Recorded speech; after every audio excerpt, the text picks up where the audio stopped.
Hello, you wonderful people, and welcome to another episode of Not Too Comic Book. This being a show where I talk about TV shows that are adaptations of comic books. For today's episode, I'm going to talk about the latest episode of Gotham, as well as the latest episode of Supergirl, as well as the latest episode of Lucifer. Like always, if I'm talking about something that you want to listen to, you can always look in the description down below. I include the time when I start talking about each of the respective shows.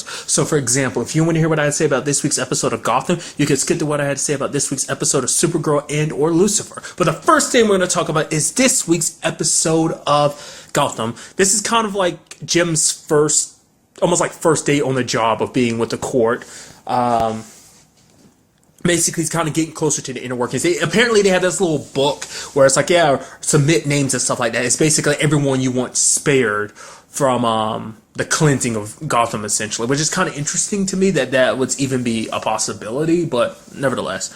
Really quickly, in this episode, like, kind of, bouncing around, because it's in the forethought of my head, so I'm like, might as well go with it, is Bruce's training.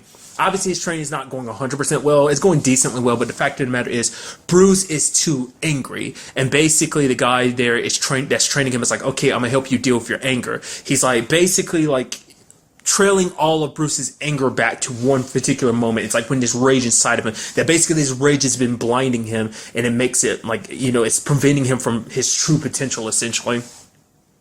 And all of it thrives, all of this anger isn't necessarily connected to the alleyway. It's actually connected to his parents' weight, because it's like he was surrounded by all these different people who were just like, oh, it's poor Bruce, poor Bruce. It's like none of them were angry about my parents being dead. They were so focused on like, I'm the only one that was angry about their death, and at the same time, it made him even more angry that everyone else wasn't angry.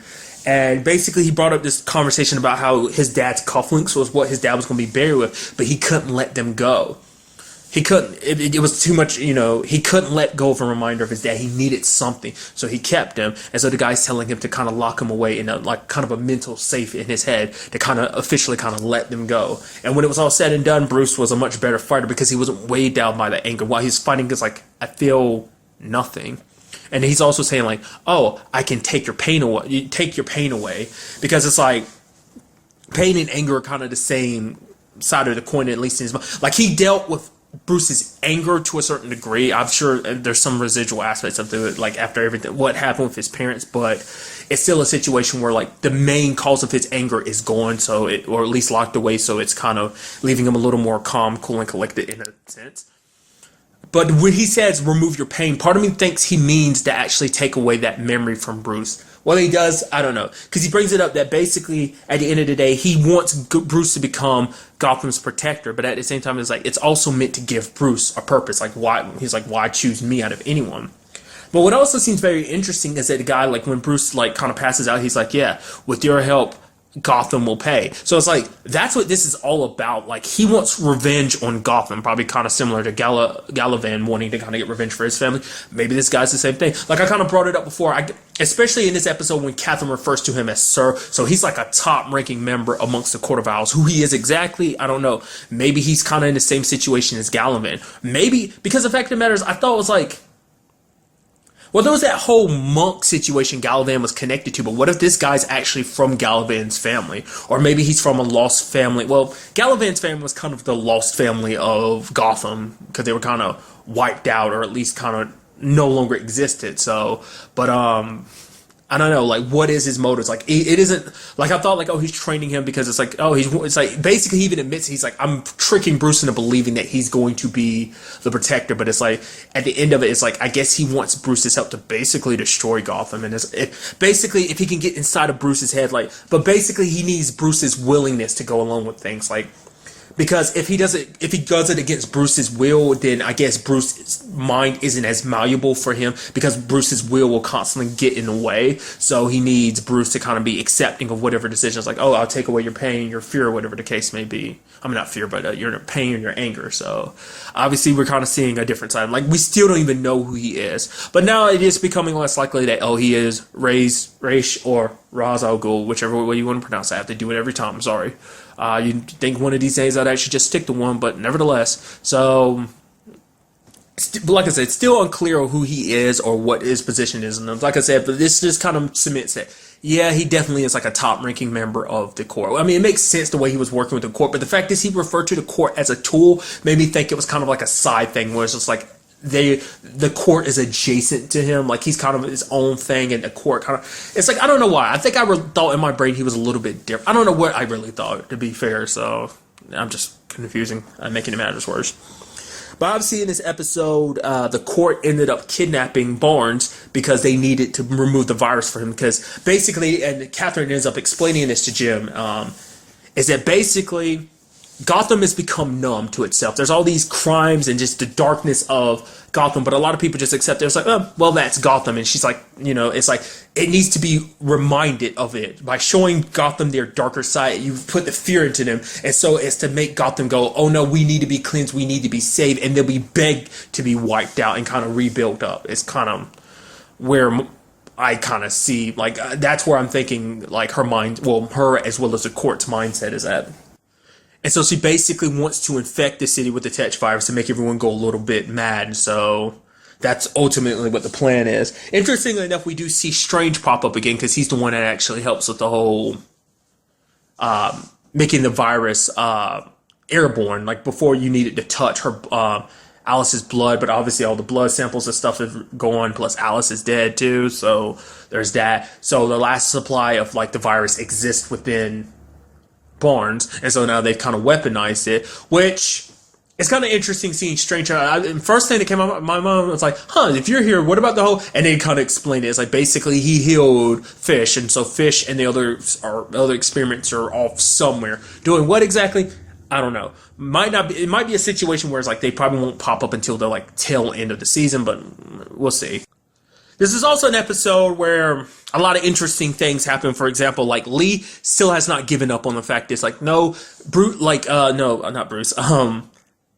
Gordon is up to something, and she's talking to Harvey, but Harvey won't answer. She's like, I thought we were friends. The fact that you're covering from whatever it is. They end up bringing Lucius into it, which she starts like, whoa, what's going on here, Lucius? Which Lucius is like, Jim's trying to make sure this whole, like, this, what happened to Mario doesn't happen to anyone else. She's like, wait, what's going, and he won't explain to her. She's like, in her mind, she's like, Jim's done it. He's infected the GCPD, even to the point that later on in the episode, she's like, I'm gonna leave. Because the fact of the matter is, you twisted and turned everything bad. Like, your darkness is affecting everyone. You don't realize what you're doing, which, Jim's not going to tell her 100% the truth, because all he's going to do is put her in danger if he tells her the truth. So part of me thinks, when he heard her saying, like, yeah, I'm gonna just leave Gotham, for him, it's kind of like, he kind of argued with her for a little bit, but I think at one point during the argument, he's like, just go if you're going to feel like that. It's because, like, she's better off leaving Gotham anyway, no matter how much it hurts him, because he wants her to stay around, because, like, oh, this has become your home too. And it's like, I want you around because obviously I still care for you, but obviously there's that whole Mario situation,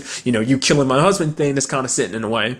But even, like, Jim was kind of like, no, the fact of the matter is, I'm tired of you sitting there blaming me for Mario's death. I did what I had to. He was going to hurt you. You don't want to admit it. You don't want to believe me. But the fact of the matter is, that's what it was. The fact is that he was infected and he was going to hurt you. And so I did it, and I do it again and again. I won't apologize for saving your life. And basically, Jim's kind of like, you can go on hating me and just step out that door if you want to, but the fact of the matter is, it's not going to help. That basically her anger, all the feelings she's feeling, like, even if she has Jim to blame and stuff like that, it's not going to make it go away. Even if you have something to kind of put your rage towards, it doesn't make it go away. Look at Bruce's situation as we dealt with his anger and stuff this episode, but still, we do see her leaving. So whether she's left Gotham for sure, I don't know. I get the feeling like Lee's just going to still be around Gotham during this time and stuff like that. I was halfway expecting Lucius to tell. I was like, oh, go ahead, Lucius, tell. But it's like, no, because they don't want her involved in all of this and everything, because they don't want to get her hurt. I mean, the more people that know about this, more likely it's going to slip out and kind of, get back to the court. I mean, especially when you have the return of Oswald, because he wants a meeting with him. He's like, Jim, I'm not stupid. I put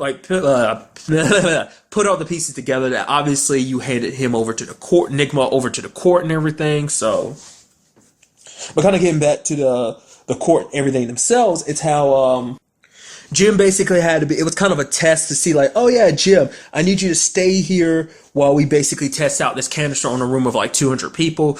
Jim ends up secretly calling Penguin, who ends up, helping and everything. So, and was able to luckily save a whole bunch of people without having to worry about, because I was like, because the fact of the matter is, like, how far are you willing to go to kind of keep up this ruse of, oh, you being with the court? So, but luckily he didn't have to, choose. Obviously, like he was able to get everyone out and kind of get away from.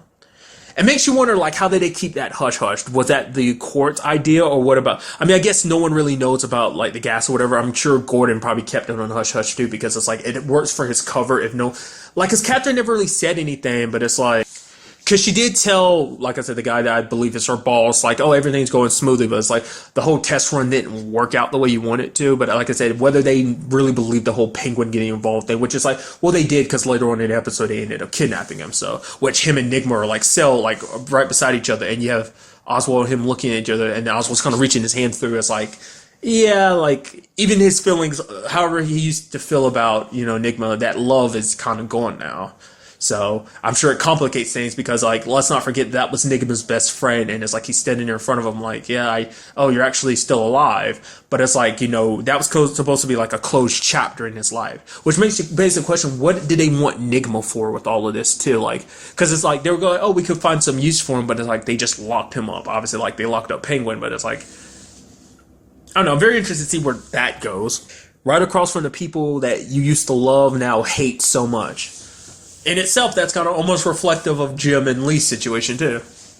Another side of this episode was about Selena and Ivy popping up and helping Selena, because she found out about what happened to Selena, and it kind of broke her heart and everything, because it's like, yeah, we've always had our up and downs. Like I've kind of screwed up a lot, but you've always been there for me, and I kind of want to do the same thing for you.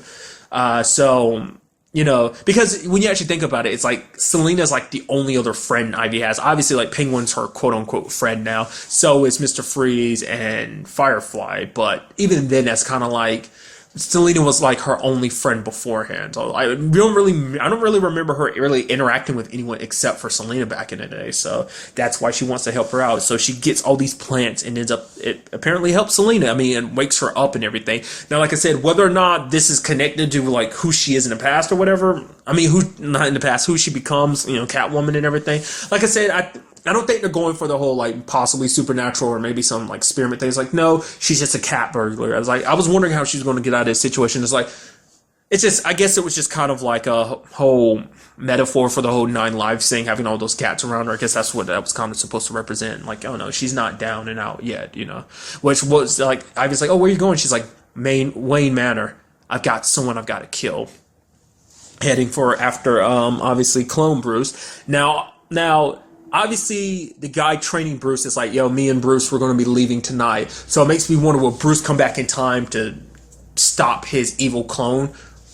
Well, it's sad to put the term evil on him. He's just a dude that wants a purpose in life. He, much like Bruce is searching for a purpose, Clone Bruce was searching for one too. It's like, I can't even be Bruce Wayne. So who am I? I look like Bruce Wayne, but I can't be Bruce Wayne because I'm not Bruce Wayne. So obviously the court gave him one purpose and everything. So, but it'd be kind of interesting to see Clone Bruce and the real Bruce kind of go at it. And obviously the Bruce using what he knows now to, beat him. I mean, the thing is though, like, I still think he plays a part in their plan of like, I feel like he's still going to be like the sacrificial lamb in this situation where it's like, oh, they're going to, use him as kind of a catalyst for like, obviously we know the virus is key to their plan. Is like maybe they want to use him, like maybe something in his body when combined with the virus will spread it across the entire city or something like that. I don't know. I'm still trying to understand like what exactly is his plan. Like obviously he's supposed to keep up appearances like Bruce Wayne is fine and everything in Gotham while Bruce is off training. Like, I guess, like, they're training Bruce to become, like, once he has a malleable mind, they can make him into, like, the leader. Because obviously he's been very strong-willed before, and he'd never bow down to the court, especially because of what, the court's being connected to his family's death and everything. So maybe just kind of get whatever, like, strong will that's within him and make him as like, oh, now he's our puppet that kind of pull on our strings a lot easier. But then it's like, I guess, like, I was like, that's technically what Clone Bruce is for, but it's like, I guess, like, he is dying and everything, so. But you would think that would help out and everything with Strange now back, considering he'd help Fish, but maybe because they're different experiments under different circumstances, so maybe that's not possible. Maybe it will be impossible. And speaking of Strange, we do have, like, you have Jim figuring him out pretty quick. It's like, dude, you're playing both sides. If we win, that's fine and dandy, but that just means like, oh, you helped us out and everything, so you should probably get some kind of deal or whatever. And if we lose, then it's like, oh, you just show yourself to be proven very loyal to the court and everything. So still the same old douche she's been before, so no changes there. But overall, a very good episode with some very interesting developments. I can't forget about the last development being that Barnes is coming after Jim now because Catherine's like, yep, yeah, I was foolish enough to actually believe he was on our side. He's a traitor. Go kill him. So now, like I said, so many things. Like, what does it mean? Like I said, is Lee actually going? Like, will she ever find out the truth? And even if she finds out the truth, what does that mean for Jim? Like, will she be more willing to forgive Jim? Also, like, I kind of get the feeling like it might turn into a Mario situation where it's like, whatever the case may be, whether it's like someone else infects her or she somehow gets caught up in this and gets infected, or whether someone purposely infects her. But it's like Jim's going to be forced to be in that situation. But obviously this time it's different because it's the woman he loves that's infected. So it changes the scenario. But it's like if she gets infected, like they don't know of any cure because Barnes hasn't been cured. So I don't know if they'd actually do that to Lee or not. I mean, we'll just kind of have to wait and see. So. I brought up the whole Bruce probably dealing with his clone self, but I feel like at the end of the day, it's probably just going to be Selena who has to deal with it, especially if she gets Alfred on her side and everything. So, I mean, it's probably going to be like a combined effort, but once again, we'll just have to wait and see with the next week's episode. And now moving on to this week's episode of Supergirl, a fantastic episode. Well, we pick out where last week's episode left off. Rhea is enacting her plan to basically make, it seems like she's not necessarily going after all of Earth, at least yet. She's specifically targeting National City. She's like, oh, this will be the starting point, essentially. I mean, more so than anything, it's like, truth be told, is you're just giving a middle finger to Kara. You just like, you wanted to hit the place that obviously Mon-El considers his new home, as well as a place that Kara considers home. So it's like trying to take that from them just to kind of break their spirits a little bit. But speaking of Mon-El, it seems that basically Rhea's got in her head just like, oh, so what I'm going to do is, Mon-El, you and Lena are going to get married. Because she's bringing up, because she wants Lena to kind of, it's like, oh, you're the best of your species and stuff like that. I told you were an incredible woman. It's like, basically, you'll be by my side to rule and everything. And it's like, to make everything official, she wants Mon-El and Lena to kind of join together. It's kind of like, this big marriage to kind of, unite the people of Daxam during this whole situation. Even saying like, hey, I want you to have a baby too. Is like, but Mon-El brings up the fact is like, we don't actually have to have a baby for her to get a baby from us. All she needs is DNA from us, which is kind of interesting because that's so. It's not even like oh, let's be a happy family and everything on Daxam. It's like, no, they actually can. It begs the question then is like, was Mon-El kind of that same situation? Was it just kind of like, oh, let's take our DNA and make a baby? Or did his parents actually love it? I mean, it kind of puts into question a lot of that stuff. It's like, because Mon-El's already kind of brought it up before that love wasn't really a thing on Daxam because it's like everyone kind of buries their emotions and stuff like that. I mean, more so emotions in general, but I'm sure obviously love being a pretty big thing. But it's like, man, Rhea's logic is like, she's like, oh, she's still continuing like, oh, you'll thank me during this. Like, you're forcing your son to marry someone that he doesn't even love. You're trying to conquer a planet that's not yours just because it's like, oh, it's like, I don't understand your reasoning for this. It's just like, she's just kind of going off the deep end, dude. Even to points where Mon-El's kind of like, yeah, there's no talking to my mom. She's literally lost it. There was a very interesting moment in the episode where obviously the president contacted her, that being Rhea, obviously. But the president's like, we won't surrender to you. Like, hey, I'm coming to you. You don't have to worry about looking for me. I'm coming to you. Which is like, when you actually think about it in retrospect, as I've pointed out before, it's like, you've got Linda Carter, Wonder Woman, kind of talking to Terry Hatcher, Lois Lane. So it's just kind of interesting to me. And he added Callista Flockhart returns. It's like, yes, as Kat, and she's there like, hey, ladies, why are we doing this? Like, come on, there's no need to measure anything. We're ladies, we're women. We can talk this out, have sensible conversation and everything. It's just like, I'm so happy to have her back because it's just like, even just she acts like she hasn't been gone. She's just like, I've returned. It's like, I'm always ready. It's just like, she's just a delight. I love her so much.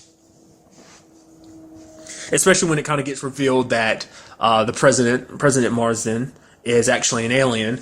Both to like Kara as well as everyone else was shocked. Even but apparently her and Kat were known each other from the past. Like, think was it college or whatever? What she was saying, like, oh, it doesn't matter. You know, you're obviously you come peacefully and everything. It's like, you know, I love you all, scales and all and stuff like that.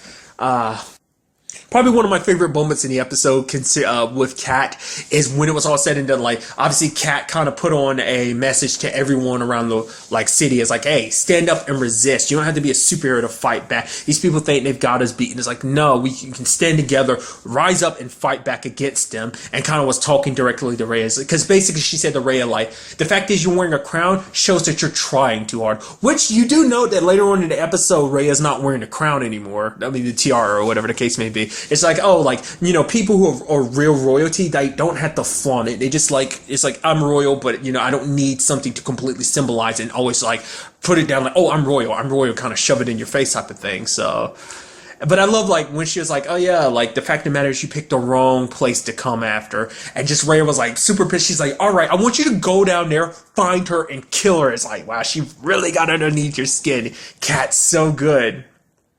Probably another favorite point of mine is like when Guardian shows up to help at the office and everything. Where she's like, "Oh my God, this is horrible." And he's like, "Gwen's like, yeah, I know, it's such a mess in here and everything." She's like, "No, there's all these weights around here. It just smells all sweaty in my office, and there's like a signed baseball here." It's like, ugh, like what did James do to my office? And she's like, "Where is James, by the way?" It's like, and Gwen's like, being a coward, hiding like the coward he is. What about Kira?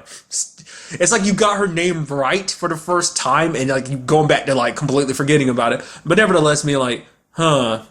Yeah, she's hiding too because she's a coward too. It's like, really? That's going to be the excuse to come up with the reason why they're not there? Like, just going to throw them on a bus like that? Okay. But what I loved is when Guardian showed up, which also I love the thought of like, you know, I'm sure Wynn helped construct it, but like using lead dust, obviously Daxamites can't handle lead. And that was just kind of interesting. And it's like, oh, let's even the playing field, obviously kick some serious ass.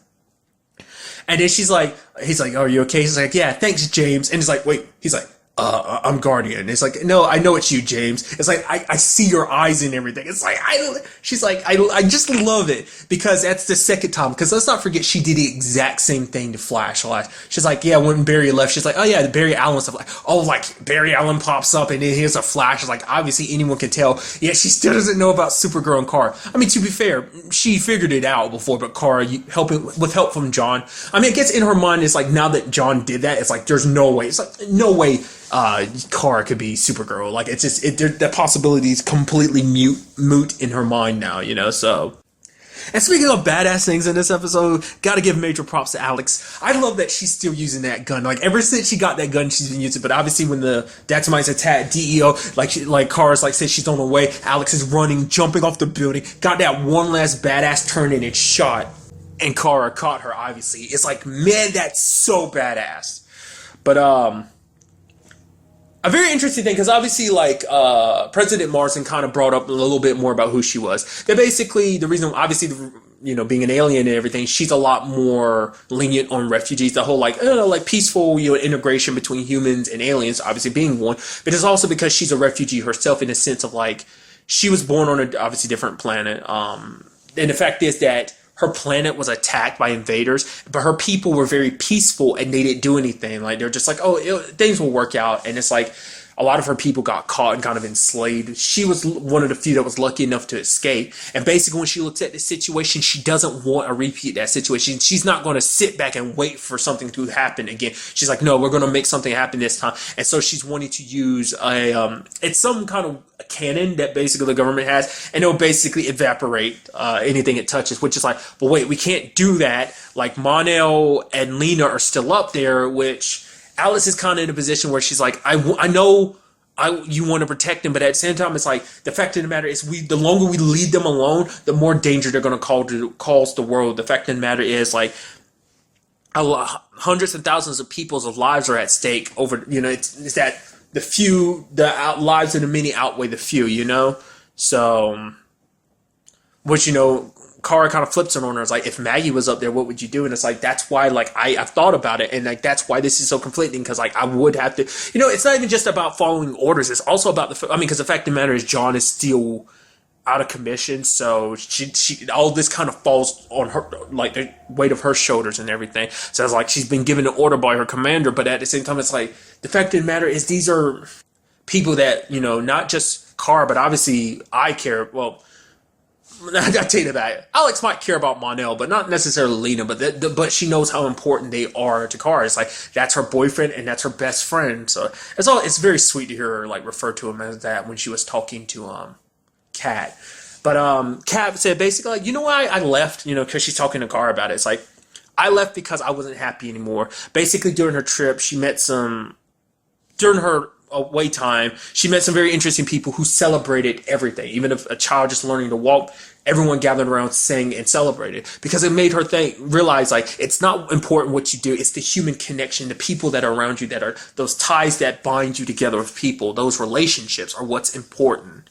And in this particular case, it's like you have to fight for what is important to you. It's like if those people out there are that important to you, then you as Supergirl, you can do it. You have, then you owe it to yourself, and then like to fight for them. You fight with all you've got for them. And so, Kara wasn't willing to give up on them. And so in this episode, she obviously joins forces with Lillian, which I did not see that coming. I wasn't expecting Lillian to pop up, but it's like, yeah, it kind of makes sense that you would, especially because she's like, yeah, because I did warn you about alien invasion and blah, blah, blah. It's like the moment she popped up, I was like, yeah, you're going to start twisting this and get humanity on your side. It's like, oh, why you should be more afraid of aliens and stuff like that. But that was kind of something Kat kind of brought up in the conversation too, that you should join together, not just humans, but even aliens, though, like the aliens that are integrated into society, everyone joined together to fight this. So type of situation is kind of what she was calling for. But I'm sure what Lillian is saying is possibly going to turn out to be true. Like a lot more people are going to be, isn't the term xenophobic?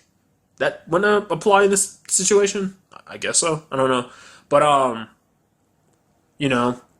lot of people who might have been on the fence are probably going to lean more towards that way. Even people who are more pro-alien will be anti-alien now. Possibly, I don't know. But there was an interesting conversation kind of brought up too between Lillian and Kara that I really appreciated. Where it's like Kara was like, the fact that, because even at one point I forgot that she actually knew Kara's identity. I was like, well, it makes sense that she would, obviously Jeremiah and everything. But it's like how did? And it's like, but then she casually brings it up, Kara. It's like the fact of the matter is, no matter how strained my relationship with my daughter, I love her wholeheartedly. It's like, but then Kara throws in her face like, yeah, but you still kind of like broke her out of a prison and tried to frame her for being your accomplice and everything. So yeah, there's always that, right? Yeah, that's plenty of parental love, right? But the conversation is like, you know who I am, but you've never told Lena who I really am. It's just like, oh yeah, because Lena will find out eventually, and then she'll find out you've been lying to her, and then she'll grow to hate you and everything. It's like, Lillian just waiting, because it's like, to her, it's like, rather than revealing it to Lena, it's like, once she finds out on her own, that hatred will run deeper, and she's like, oh, that way she feels like her daughter will finally be 100% on her side. Which, hey, could be a possibility, because, I want to give Lena the benefit of the doubt and be like, whoa, like, obviously Lena could easily take it like, wait, you've been lying to me this entire time? Well, she might also take it as like, whoa, so that's why you've been protecting me. The Supergirl's been like super helpful and kind to me and everything. It's because it's you. So you've been both my best friend as Kara, but also as Supergirl too. My best friend's a superhero. Like, I think she'll take it as that too. I'd like to give Lena the benefit of the doubt because, obviously everything's kind of tailored to make it look like eventually she will become the Luthor that she's destined to be. I really quickly, since I'm talking about Lena, there's a whole situation of threatening, like, there's a child hospital that's connected to the Luthor name. It's like, Ray is like, yeah, I'll blow that up if you don't get married. Obviously we'll hurt a lot more people too, but we'll start there. It's like, oh, the thousands of people would be hurt. It's like, really? It's like, do you have no shame? Like, what if, like, because she's talking about, obviously, aboard the ship and everything, there's all these different, people with different backgrounds that kind of fill different roles here. She's even talking about the fact it's kind of enslaving humans and basically making them build pyramids to homage, like, all the previous rulers of Daxam and stuff like that, how awesome they are and everything. It's like, wow, you just the worst. It's like, dude, like, I can't help but reiterate. It's like, she's kind of going off the deep end. It's like, I don't understand why you're acting the way you are. But I also appreciate it when Cyber Superman, when Cyber Superman, Lillian, and Kara kind of snuck aboard, and they're rescuing Mon-El and Lena, who are kind of making an escape of their own, and they run into each other, and she sees Mon-El, she's like, yeah, Kara sent me, and like Mon-El's like, oh, you're right, yeah, because she's pretty amazing and everything. It's like, right. I was kind of hoping that eventually she kind of tell her. I get the feeling that might be the case too, that maybe eventually Kara will tell her the truth, because the fact of the matter is, that is her best friend. I mean, she did share her secret with Win and everything, so it's like, why not share it with Lena? I mean, that could be another thing too, because Lena might look at that as a situation of being like, she might look at that as a situation of like, oh yeah, like you didn't trust me with my own secret. Is it because you thought because I was a Luthor or something like that? That might kind of be a possibility too. Like, obviously, like, things kind of fell between Clark and Lex, so it's like, it's kind of like, Jimmy's kind of already thrown that out there, and it's like they're like foreshadowing, like, obviously like that Luthor DNA like out, overriding like who you are is like, because it's like that Luthor gene is just that powerful. But like I said, it doesn't necessarily mean that she'll kind of be bound to it. Like, kind of make the comparison to Smallville, like Tess kind of started off like that, but eventually Tess was just kind of like, no, she became one of the good guys and everything. She didn't let being a Luthor kind of control her and everything and dictate who she really was. She was like, no, I'm gonna be part of the team, I'm gonna be a good guy. So like, once again, I'll give Lena the benefit of the doubt. I want to believe in her, especially, because I don't, as once again, I'll bring it up. It hasn't been brought up too much in the show, but like, once again, like, Lena's kind of like Kara's only outside of work friend, because everyone she's friends with, Jimmy and Win, that's still kind of work and everything, so I don't count that. But obviously, as expected, Lillian does betray them and leaves Kara and Mon-El on the ship, ready for the cannon to kill them and everything. And then like Lena's like, "What are you doing?" She helped. This is like, Supergirl helped. Her and Mon-El helped. It's like, we need to go back for them. It's like, but they should die with their own kind and everything. But Lillian's looking like, wait, what? You're not on my side. It's like you were kidnapped by an alien and kind of forced into a situation. I thought you'd finally be on my side, but it's like, no, I still don't see eye to eye with you, Mom, because it's like, she was being a hero. She helped us. She helped you and everything. You betrayed her. Which Kara's like, yeah, I'm not stupid. We knew from the very beginning Lillian was going to betray us. Like, I was wondering in what way it was, because it's like, because obviously Wayne kind of bumped into Hank Henshaw and then just kind of like, he's like, oh, sorry. And then him and Kara kind of gave a nod. I was like, okay, what is that about? Basically, they hacked into his body. Mon-El got sent back, but Kara stayed aboard because she wanted to talk to Rhea kind of to back down. Rhea isn't willing to, because she's like, oh, you thought you won? I was like, oh, you're about to pull out a kryptonite dagger and stab her. No, she kind of warmed-upped it by destroying the weapon they were going to use on the ships, because the person she has by her side is Clark. Because it's like, yo, where's Clark been this entire time? It's like, I was like, yeah, it seems like the type of situation that, of them should come together and deal with this. But it's like, somehow Rhea was able to get him under her control. I guess Clark came to confront her directly himself, and at that point kind of got under her control. I mean, it makes you wonder, couldn't she do the same thing to Kara? But maybe she's not willing to do it to Kara, because for her it's like, no, I don't want you under my control. I just want you dead. So it's like, how more poetic than having another stupid Kryptonian wipe out another stupid Kryptonian. So, very interesting turn of events. Oh, really quickly, I also bring this up too. Like, Maggie kind of pointed out something that was kind of very funny. It's just kind of like, she was like, me, you, Alex, you and me, we kind of got together because of like, the president and life being in danger, and now we're kind of on this mission to kind of break into the DEO, and steal it back from the Daxamites to use the cannon and everything. So it's like, oh, it's almost kind of like full circle. Like, I guess in her mind, it's like, oh, very serendipitous. I have to squeeze that word in whenever I can, because I love that word so much. So, I mean, just like I said, overall, very, very good episode with some interesting turn of events. I wasn't expecting the whole Clark situation. I'm very interested to see what goes down in the next episode, because the next episode is, in fact, the season finale. Very curious to see how this all plays out. I'm also very curious to see, will this mean we'll be having Kat coming back full time? Whether or not she'll be back or not, we'll just kind of have to see. This might just be kind of like a last 2 episodes of the season, she's back, and then she's kind of going off. We haven't seen Snapper for a while either. I'm surprised, especially what went down last episode, but I guess that's just, I mean, you don't really need Snapper when like the Queen has returned to, not necessarily to take back her throne, but kind of sit in it for a little while and just kind of like remind you, right, I'm here. I don't think for once you actually forgot about me because I'm too amazing to forget. I love that about her because she's such a confident lady. So, like I said, it wasn't a surprise that she popped up in the episode, obviously, because I saw her name in the like credits and stuff. Like I was like, oh, dude, that's so cool. So, nevertheless, I kind of forgot to bring this up earlier. I think I was going to bring it up, but I kind of lost. It was like, obviously, her whole speech was very reminiscent of the speech Kara gave to.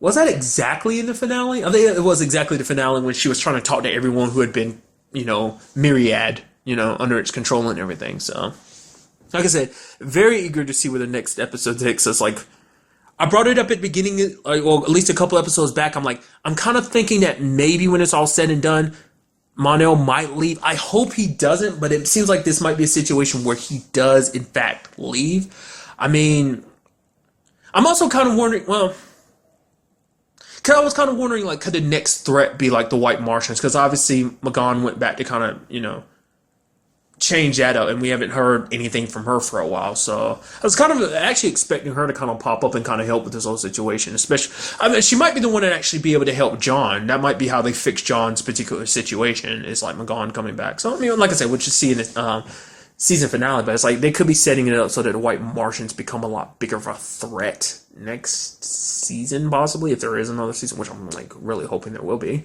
So we'll just see how it goes down next episode. Kara versus Clark is where it seems like it's obviously heading from the beginning. So, and now moving on to this week's episode of Lucifer, a very good episode where we basically have Lucifer crossing paths with a very interesting person, and that person being his dad. I mean, obviously later on in the episode we find out it's not his dad, but still it was a very interesting from the beginning. Now, side note, this is kind of like a little rehash of something, but like back when, the spring premiere, like which was like 2 episodes ago, I brought up the fact is I kind of got something spoiled for me because I heard him say I heard like one word spoken. And I was like, oh, I wish I hadn't heard that. That one word was God. And also the person I'd heard of figure was going to be playing him is Timothy Omundson, aka Carlton Lassiter from Psych, because I saw his picture when I was looking up stuff, like when I was looking up a thumbnail for this month's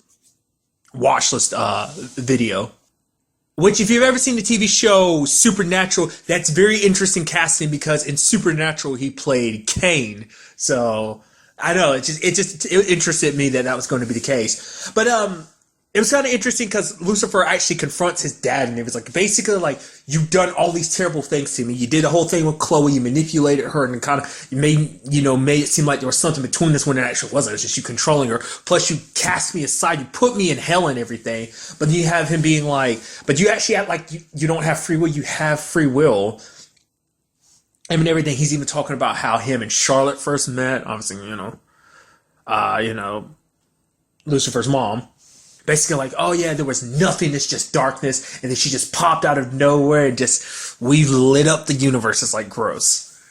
Lucifer's just like, oh, that's fine and dandy, but I'm surprised he didn't just outright go like, ill, gross. But nevertheless, I did love, because obviously Lucifer's original plan was to basically, like, as he brought up last episode, get his parents in the same room together, basically, in Heaven's Gate, close it. I love Linda being like, yeah, I was actually worried about the plan. He's like, don't worry, the blade isn't working. She's like, oh, thank goodness. Because, there's a whole possibility that, those two like, the god and a goddess like going at it might end up, destroying, all of humanity and Earth. And he's like, oh, don't worry about it. You probably would survive. She's like, probably? It's like, well, yeah.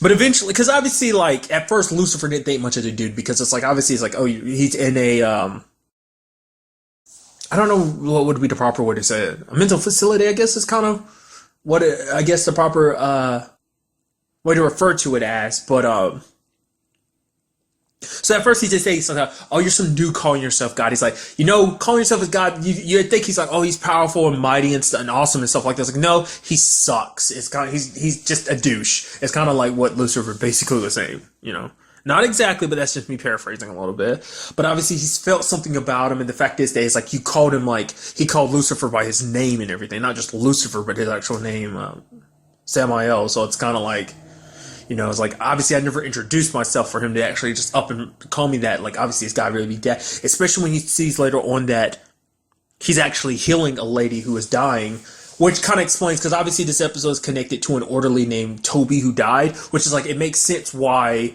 you know, his real name is Earl, why Earl's fingerprints were on the body, and it's like because he was trying to heal him, so. But basically, Lucifer gets in his mind and everything, because obviously, like, Linda shows up and everything, and she's like, "Oh my God, that was your dad, that was God." It's like, maybe I should have bowed or something like that. And then, like, she meets him later, and she's like bowing and everything. He's like, a handshake is fine. She's just like, losing her mind. I love it. I love that she's in the know about that. I always love it when characters, like, there's a big secret, and then the other, like, seeing everyone's reactions to certain things. Like, in this particular case, like, obviously we wouldn't be having this reaction from Linda if she didn't know about, you know, the whole Lucifer situation. So it just makes me love that situation. Just love it. Just when stories do that, like, reveal it to other people, like, oh yeah, this is what's going down, and you just didn't have any idea what was going on. But nevertheless, it seems that Lucifer's new plan was to basically get his family, his mom and dad, together to a certain extent.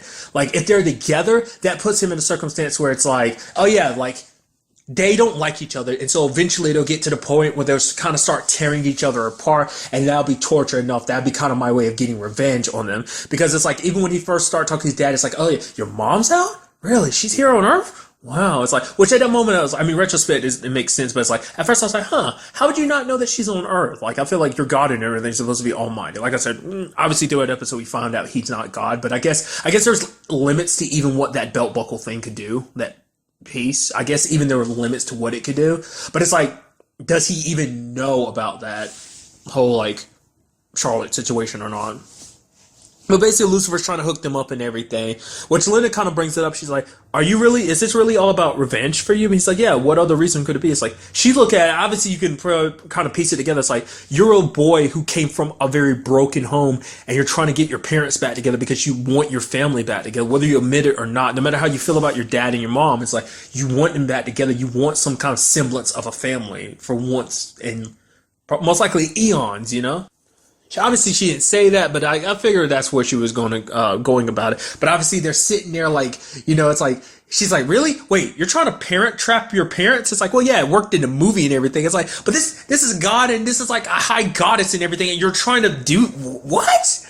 But luckily, when Charlotte's like, wait a minute, is that really you? He's like, yeah, it's me, honey. She's like, husband? She's like, yep. And then she's like, and then she knees him in the nuts. Didn't see that coming. Thought she was gonna punch him or something. Not knee him in the nuts, but he falls and he's just like, oh, in so much pain. I was like, I feel so bad for you, bro. She's like, that's for sending me to hell for all that time. But then they start dancing and stuff, because it's like, no, you don't have to worry about, like, you know, the fact of the matter is, we can kind of go back to the way things kind of were. Like, and at least we kind of have a change of plans. Like, obviously, because for her, it's like, this complicates things, because, like, God's here now. It's like, what was the whole point of, like, slicing over to, like, cutting open the gates of heaven to, like, go through to confront him? I mean, like, obviously, like, it's kind of interesting to me because Charlotte immediately knew it wasn't God the moment she kissed him. Like, she ends up bringing it up later on. It's like, she knew from the beginning that wasn't him after she kissed him. Like, but she's like, you know what the most messed up thing is? Like, I should be pissed at everything about, like, obviously, like, glad that it's not him, but it's like, there's a part of me that's pissed because it wasn't him, because it's like, on some twisted level, I wanted it to be him. Because her just like Lucifer has very conflicted feelings when it comes to his dad-in-law, it seems like Charlotte's are just as conflicted too, because it's like, that moment brought up stuff that she probably was never willing to admit. Like, yeah, like, him being suave and just kind of like, I guess being attentive, because that's why she would, like, got pissed in the first place. It's like, you know, it's like, I'm sorry for trying to kill your toy, you know, with floods and plagues. I was just, you know, I think she just wanted more attention from him, and it's like, she didn't get it. And like, I guess in this moment, it felt like she almost got it. So it's like, it felt real to her. Just like for Lucifer, it's like, this all felt good, especially with, obviously, later on we end up finding out who the killer is. That's basically a nurse at that place. Essentially, she'd been drugging her mom the entire time, because basically her mom was just a terrible parent, abusive, not listening, kind of put her through hell. And basically the guy Toby ended up finding out what she was doing, and he was going to turn her in, and that's why she killed him. Which Lucifer's like, no, the fact of the matter is you were in right. I mean, at least when it comes to your parent situations, like your parents, when they use you and manipulate you and control you like that, are just terrible people. They have the right, they deserve to be destroyed. But obviously on the flip side, he's like, but you killed an innocent person, you know, Toby, so it's like you have to be punished for that. But then you have, like, you know, quote unquote God, Earl, being like, whoa, you would want me destroyed? Why do you hate me so much? It's like, you really don't remember, Dad? All you've done? It's like, it's because you rejected me. It's like, you pushed me away. And he's like, well, in all fairness, I can't really say that that's unwarranted. It's like, you know, he's just like, but I do want you to know, son, that, you know, when it's all said and done, I am proud of you. And it's like, oh, that's so sweet. But like I said, later on we find out that that's not actually God, which in fact makes matters worse for Lucifer. It pissed him off even more because it's like, because Earl said stuff that his dad would never say. Which is like, to me, I wanted to kind of give God the benefit of the doubt and be like, that somehow God kind of resonated with that belt buckle, and it kind of channeled some of who he really was. Like, so maybe it really was him, maybe not his entire essence, but maybe some of him. But like I said, the whole Charlotte thing makes you go, no, it wasn't. Basically, whereas the blade represents death, that piece of it kind of represents life. And so it basically instilled Earl with all this like knowledge about, you know, celestial stuff and everything. So that's why he was probably like fuzzy on certain details. Maybe his human brain wasn't fully adapted to it, so it was hard for him to kind of pull from all knowledge. He was able to pull from some of the knowledge and obviously tap into some of the godlike powers, but not to the full extent. So that's why he was kind of like, oh, why are you mad at me and everything like that. So it's kind of sad because it's like I said, much like Charlotte, like wanting kind of on some level wanting to kind of fix things with her husband, like Lucifer wanted to do the same thing. He thought like, him and his dad kind of had a breakthrough, and it's like we had this moment. Dad actually showed concern and care for him. Oh, you're not my dad. So all this was nothing. It's understandable why he'd be even more pissed. Because I'm very curious to see what Maze is going to do too now that, because Maze ended up finding out the truth from Amenadel about like what they're planning to do. Granted, obviously, even Amenadel doesn't know what Lucifer really wants. I mean, it makes you wonder, has his development changed his idea at all? It's probably actually pushed him forward to it. Like, obviously, he was going to change things, get them together and everything. Probably going to tell, because the only other person that knows the truth about what he's doing is Linda. He's got to keep it hush-hush. Main reason why he didn't tell his bestie Maze, which was kind of interesting because it's like, him and Maze haven't really interacted that much. The last time they interacted at all, at least to my knowledge, or at least within the confines of the show, is like when the whole truth about Chloe's birth and everything got revealed by Charlotte, like during the like winter finale. So, but other than that, like obviously, like, you know, since Maze kind of felt like she was being used by Lucifer and Amenadel, like she kind of cut ties with them. So they haven't really been seeing eye to eye. They haven't been the best of besties, you know, since. Obviously, they've been around each other, but never really interacting to the extent that they used to. But learning that, like, this is what Lucifer is planning to do this entire time, like, I think on some level it might affect her, but because the fact of the matter is, it's like, even though they're having their problem, it's like, he was going to leave without telling me. Plus, I'm like, you know, we're so close and everything. I mean, like, once again, not as close as they used to be, but also it's like he's going to leave me behind. Not only not saying anything, but also leave me behind. But once again, he's lying to Amenadel anyway. So he didn't want to tell. The point I was going to make is he didn't want to tell Maze because Maze would have tried to do whatever she could to help. But then he was like, ultimately, it would end up in her kind of screwing things up. No, obviously she has the best of intentions, but obviously with the way Maze handles things, it just kind of ruined things. So best to keep her in the dark for now. At least that's like Lucifer's rationale. But I wonder how this will make her react going forward. Would she be super pissed at Lucifer? Like, I mean, we'll just kind of have to find out about that situation. But it definitely makes you wonder, when it's all said and done, what about Amenadel? What will he do when he finds out the truth? And it's something I kind of haven't elaborated, I haven't talked about in a while, is like the whole Amenadel still not having his powers, what that's all about. Like, obviously, maybe this is some kind of test or something. Like, now, what we do know is that basically, obviously, the belt represents one part of the flaming sword. So obviously, it's like, oh, maybe there's multiple pieces to it, because even with this added piece on, it's still not working. But Lucifer heard from Uriel that, like, oh, the piece is here on Earth.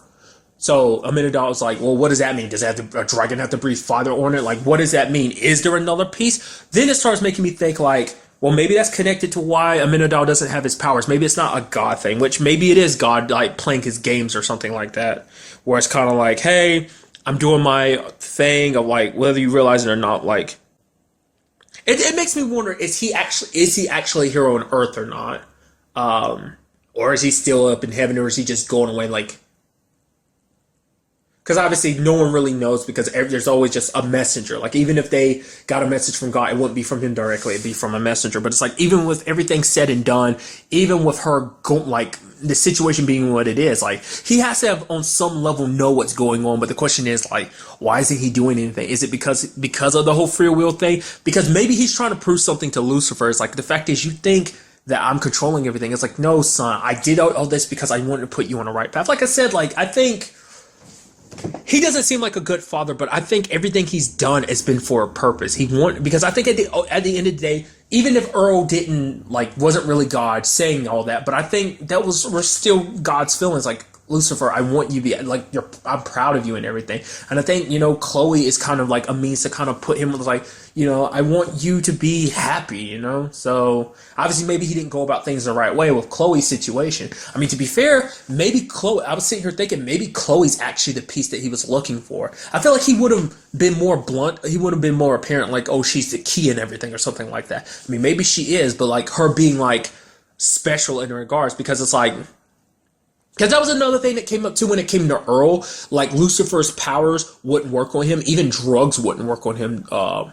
Mainly because I guess that divine, like, the belt gave him like that divine life or whatever. So, but it makes you wonder, like, when it comes to Chloe, like, obviously we know more about her upbringing and her birth and what it means for Lucifer and stuff like that. But maybe there's even more to it. Maybe she is connected to Flaming Sword. Maybe we'll find out that she's like the final piece to it. Like, she has to be sacrificed for the Flaming Sword to work, and maybe that'll push Charlotte to do something like, yeah, you may hate me for this, Lucifer, but it's for the sake of us getting home and everything. So, like I said, I get the feeling like Lucifer is more hell-bent on it now, being like, you know what? Because it wasn't you, Dad, I hate you even more now, so I'm going to go through with my plan. Like, I had reservations before, but now I'm a lot more dedicated to getting the Flaming Sword to work, so I can cut open Heaven's Gate, leave you and Mom to kind of rip each other apart.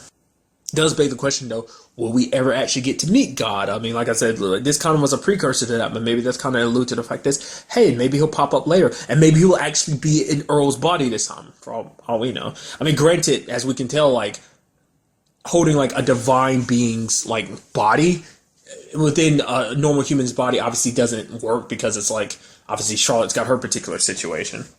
I do love the fact is that the person she ends up turning to at the end of the episode is Dan. Because Dan was like at the beginning, he's like, yo, I'm not trying to be with you. Like, I'd rather sit alone in a dark room in a corner than actually spend another day with you or whatever. And then she's like, please, we don't have to do anything. Just cuddle and just hold each other and just sit inside, like, lay down in silence. She's like, also, you have to take off your pants too. So I was like, great. Another side of this episode I really appreciated was like the whole Maze situation. Maze is, she's trying to be the best buddy and everything. Because like for Maze, she doesn't have that many friends. And it's kind of what Lucifer, he basically kind of made the similarity between her and a puppy. The fact of the matter is she latches onto people she gets close to. It's like Maze is still trying to find her way. And it's like obviously she latches onto people, and now she's done that to Chloe. Because obviously the only real friend she has is she was, become friends with Trixie, Linda, Dr. Martin, and Chloe. Like, they're the only friends she really has, especially, spending time with Chloe, they're bunk mates and apartment mates, but bunk mates I think still kind of apply, and everything. So it's like, yeah, my bestie and everything, and she's trying to help her out and everything. It's like, oh, maybe we should expand our friend circle. And Mason's like, I got you. And he's like, yo, so I'm setting up this party and everything. He's like, wait, what are you talking about? It's like, yeah, we're going drink and have fun and everything. It's like, that's not what I meant. And then like ends up bringing up the conversation because there's that doctor. Who that doctor, don't know the actor's name, but I know one of the specific things I know him from is he's one of the main, he played one of the main characters in the crime drama series Numbers. But nevertheless, he was hitting on Chloe hard. It's like, oh, so Lucifer isn't your fiance or husband? Oh, good. I mean, it's good to know just because, contact information and everything like that. But, hitting on her hard and everything, and set up this whole date situation where Mitch was like, he wants to sleep with you, right? It's like, no, he just wants to help out with, he's just, wants to help out and everything. It's like, no, he wants to sleep with you. And then basically sets up this whole situation like, she basically turns to Maze because she needed to get close to him to find out more about the case and everything. And then Maze is kind of like, I forgot what she was saying, and then Chloe's like, "Maze, we're not like, oh yeah, I got the bed, oh yeah, because I set the whole date up here at your place because that way your bed is closer for us." And she's like, "Maze, we're not going to have a threesome." She's like, "I'm fine with just watching." It's like, you're so dirty, Maze. Orgy either. Obviously, Amenadal came to her because he wanted to say goodbye because it's like, because Amenadal's kind of like, oh, screw Earth. Nothing special about Earth. Earth doesn't compare to heaven. But then Lucifer's like, oh, so you're not going to miss anything about Earth because obviously Lucifer really likes Earth. I mean, when it's all said and done, it's like, I'm curious to see what Amenadal does. Will he really be all for Lucifer being back in heaven? Or, because obviously the entire first season is like, Lucifer, go back to hell. Lucifer, go back to hell. It's like, now you're going to be so willing to let your brother back into heaven and everything, even after everything that's been done. But I guess more so than anything, it's like, it's like, Dad manipulated us all. It's time for his kind of, like, I mean, I wonder what does Amenadal really think Charlotte's going to do when she goes back? What does he expect out of this? Because we really don't know. Maybe he expects to get his powers back, find his purpose again, because now he's always just kind of been like the messenger, it's like always acting on his dad's behalf, always being the loyal soldier. And now, like, after finding out, just after everything that's happened, all the manipulation and stuff, it's just, I don't know. I'm very curious to see what he ultimately thinks Charlotte would do, and what does he ultimately want to do? Like, what does he want Lucifer to do? Does he have any expectations? It brings up many different questions. Maybe we'll get some of those answers in the next episode. But really, that's all I want to talk about in this episode. Till the next time we meet, be happy, be safe, live life to the fullest, and enjoy it. Good day and goodbye.